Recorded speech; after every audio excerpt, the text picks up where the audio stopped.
নমস্কার বন্ধুরা, রিতাস ডায়েরি চ্যানেলে আপনাদের সবাইকে স্বাগত।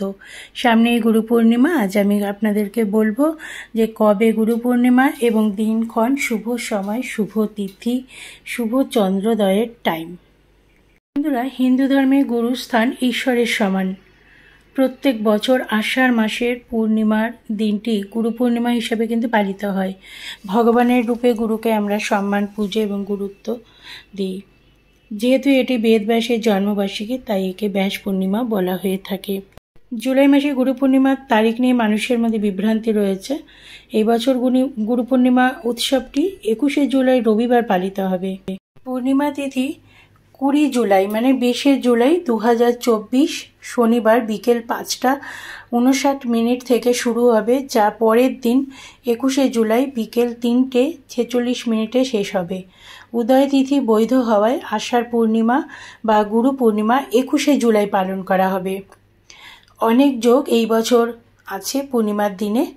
এই দিনে সর্বার্থ সিদ্ধি, রবি, প্রীতি এবং বিষকুম্ভ যোগও আছে। পুজোর সময় শুভ সময় সেটা হচ্ছে সকাল 7:19 থেকে দুপুর 12:27 পর্যন্ত। 12:27 মনে রাখবেন। চন্দ্রোদয়ের সময় হচ্ছে রাত 7:38। বন্ধুরা, গুরু পূর্ণিমার দিন সকালবেলা ঘুম থেকে উঠে ঘরদোর পরিষ্কার করে দরজায় জল ছিটা দিয়ে, অবশ্যই গঙ্গা জল দেবেন। গঙ্গা জল না থাকলে পরিষ্কার কলের জল দিয়ে জল ছিটা দিয়ে ভগবান বিষ্ণু এবং বেদের স্রষ্টা বেদব্যাসের পুজো করবেন। এই দিনে গুরুদের চরণ স্পর্শ করবেন অবশ্যই এবং তাদের আশীর্বাদ নেবেন এবং সামর্থ্য অনুযায়ী কিছু দান করবেন। যাদের গুরুর দীক্ষা নেওয়া আছে, তো গুরুদেব তো থাকবেই। যাদের গুরু দীক্ষা নেওয়া হয়নি, তারা নিজের ইষ্ট দেবদেবীকে স্মরণ করতে পারেন।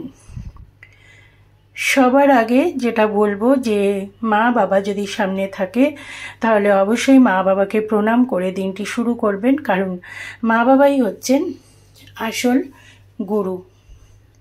গুরু তার শিষ্যকে অজ্ঞতার অন্ধকার থেকে বের করে জ্ঞানের আলোর দিকে নিয়ে যান। জীবনকে সঠিক দিক নির্দেশ করেন গুরুদেব।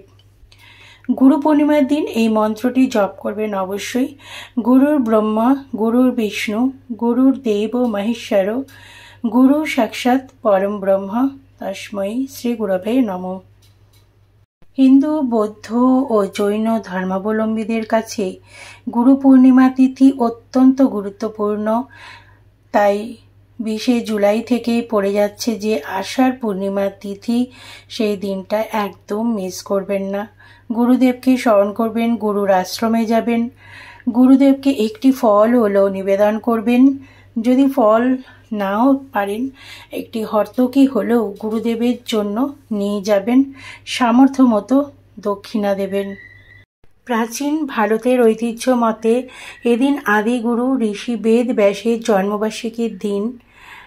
আর অন্যদিকে বৌদ্ধদের জন্য গুরু পূর্ণিমা বেশ গুরুত্বপূর্ণ।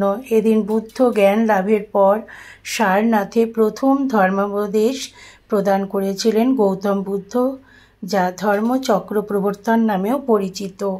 হিন্দু ও বৌদ্ধদের পাশাপাশি জৈনদের কাছেও কিন্তু গুরুত্বপূর্ণ এই দিনটি। 24তম তীর্থঙ্কর মহাবীর প্রথম ও প্রধান শিষ্য হিসাবে গৌতম স্বামীকে বেছে নেন। শিক্ষা ও নির্দেশনার প্রকাশকে শ্রদ্ধা ও সম্মান জানাতে এদিন গুরু পূর্ণিমা পালিত হয়। গুরু পূর্ণিমার দিনে বিশেষ আচার মেনে গুরু ও ভগবান বিষ্ণুর পুজো করা উচিত। তাতে পুণ্য মোক্ষলাভও হতে পারে, কর্মজীবনেও উন্নতি দেখা দিতে পারে। গুরু পূর্ণিমার দিন গীতা পাঠের পর কিছুক্ষণ গুরুদেবের সেবা করবেন আর গুরুদেবের সামনে অবশ্যই পায়েস নিবেদন করবেন। ফল, ফুল, সিঁদুর, হলুদ ইত্যাদি পুজোর উপকরণ দিয়ে ব্যাসদেবকে পুজো করতে পারেন। এদিনে কিন্তু গুরু দীক্ষা নেওয়ার প্রথাও রয়েছে। যারা মনে করছেন গুরু দীক্ষা নেবেন, তারা এই দিনে অবশ্যই নিতে পারেন। এছাড়া গুরু পূর্ণিমায় হলুদ শস্য, হলুদ জামা কাপড় ও হলুদ রঙের মিষ্টি দুস্থকে দান করুন, যার ফলে জন্মকুণ্ডলিতে বৃহস্পতি গ্রহ শক্তিশালী হবে। যাদের বৃহস্পতি গ্রহের সমস্যা রয়েছে, তারা অবশ্যই এদিন এই জিনিসগুলো দান করুন, দেখবেন যে অসাধারণ ফল পাবেন। আর সবাই চেষ্টা করবেন, যাদের গুরুদেব দীক্ষা নেওয়া আছে তাদের তো গুরুদেবের মন্ত্র জপ করবেনই। গুরুদেবের বাড়ি অবশ্যই যাবেন, আশ্রমে যাবেন।